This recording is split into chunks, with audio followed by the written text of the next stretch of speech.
Chicken వండుతున్నానండి. 1.5 kg chicken. తగినంత oil వేసాను. పోపు గింజలు వేస్తున్నాను. ఆవాలు, జీలకర్ర, ఉల్లిపాయలండి.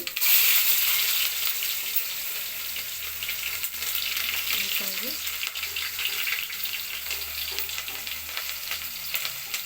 2 రెమ్మలు కరివేపాకు. కొంచెం బాగా ఫ్రై అవ్వాలండి, రెడ్ కలర్ వచ్చే వరకు.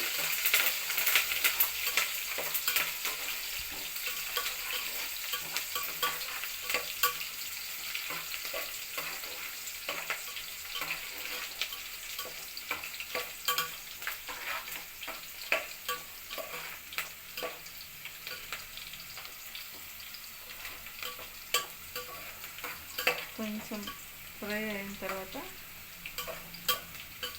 చికెన్ వేయాలండి. కొంచెం ఫ్రై అయ్యబట్టాలి. చికెన్ వేస్తున్నాను. కడిగి పెట్టుకున్నానండి చికెన్ బాగా.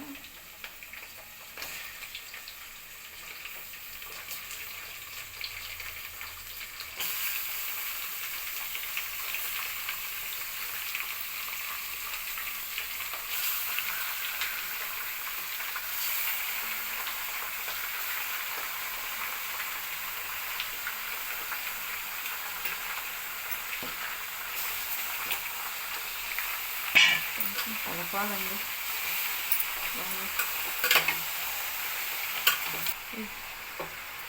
కొంచెం పసుపు అండి, కొంచెం ఉప్పు అండి, తగినంత ఉప్పు వేసుకోండి. కారం కొద్దిగా వేయండి, మళ్ళీ మసాలాలో కొద్దిగా వేస్తాము.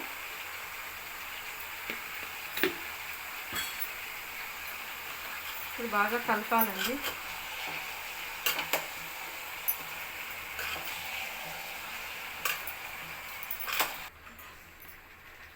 ఇదండి 1.5 kg చికెన్కి ఇది ఫ్రై అయ్యేలోపు వాటర్ అంతా ఇంకిపోయే వరకు ఫ్రై కావాలండి. కొబ్బరి కొంచెం వేసాను, పచ్చి కొబ్బరి పొడి చేసుకున్నాను. తర్వాత ఒక ఆనియన్, వెల్లుల్లి ఫ్రై చేసుకున్నానండి. అల్లం ముక్కండి కట్ చేసి పెట్టుకున్నాను. ఇది అనాస పువ్వు, చెక్క, లవంగ, ఇది మొగ్గండి కొంచెం వేసేసి పేస్ట్ చేసుకోవాలండి.